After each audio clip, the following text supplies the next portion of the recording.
सदर तेलंगाना जागृति कविता ने जन्म बाटा प्रोग्राम के तहत आज आदिलाबाद जिले मुस्तखर का दौरा किया।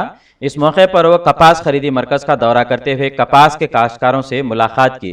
इन्होंने किसानों से बातचीत करते हुए उनके दरपेश मसाइल से वाकिफियत हासिल की, जिसके बाद कविता ने किसानों के हालत जार पर तशवीश का इजहार किया।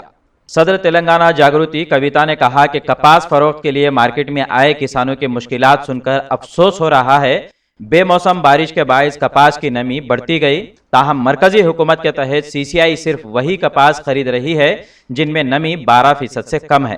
कपास के नमी पर शर्त लागू करने की वजह से किसानों को भारी नुकसान उठाना पड़ रहा है। एक गाड़ी कपास पर तकरीबन 50,000 रुपये का नुकसान हो रहा है। इस मौके पर कविता ने जिला कलेक्टर से फोन पर बात करते हुए उनके दरपेश मसाइल की यकसुई करने की अपील की। सदर तेलंगाना जागृति ने मीडिया को बयान देते हुए कहा कि मरकजी और रियासती हुकूमतें फौरी तौर पर किसानों के हसास मसले पर तवज्जो दें और 20 से 25% नमी वाली कपास की खरीदारी की इजाज़त दें ताकि किसानों को राहत मिल सके। कविता ने कहा कि आदिलाबाद के MP और MLA जो बीजेपी से ताल्लुक़ रखते हैं, उनकी जिम्मेदारी है कि वो मरकजी हुकूमत को मकतूब तहरीर करें और कपास के किसानों के हक़ में आवाज़ उठाएं।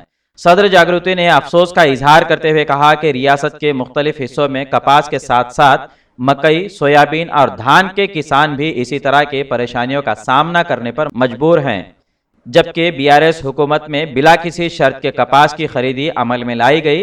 इन्होंने रियासती हुकूमत से अपील की है कि वो वज़ीर आला के साथ आला सतह पर इजलास तलब करें और किसानों के मसाइल की यकसुई करें। जय तेलंगाना। आज हम आदिलाबाद मार्केट कमेटी में खड़े हैं। यहाँ पे जो कॉटन फार्मर आया है वो यहाँ कॉटन लेके आया है। आने के बाद इमीडिएटली रूल बदल दिए गए। जो 12 क्विंटल एक एकड़ का खरीदते थे उसको कम करके 7 क्विंटल कर दिया गया है। और जो मॉइस्चर कंटेंट 20 से 25 से पास खरीदना है, क्योंकि यहाँ तूफान आ चुका है।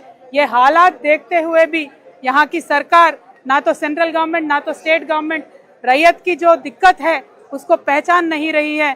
तो हम ये डिमांड करते हैं, आप मॉइस्चर कंटेंट बढ़ा के इमीडिएटली कॉटन को खरीदारी करो। कॉटन कॉरपोरेशन ऑफ इंडिया से भी हम डिमांड करते हैं, आप तेलंगाना की तरफ देखो, आंध्रा की तरफ देखो, बहुत ही ज़्यादा यहाँ तूफान आया है और कॉटन फार्मर हर जगह रो रहा है। इनके हालात पे आप तरस खाओ और इमीडिएटली 20 to 25% मॉइस्चर कंटेंट तक अलाउ करो। ये हमारी केंद्र सरकार से डिमांड है। इंडिया समय पर मजीद दिलचस्प प्रोग्राम्स देखने के लिए लाइक कीजिए हमारा फेसबुक पेज @IndiaSamay17 और सब्सक्राइब कीजिए हमारे YouTube चैनल इंडिया समय को।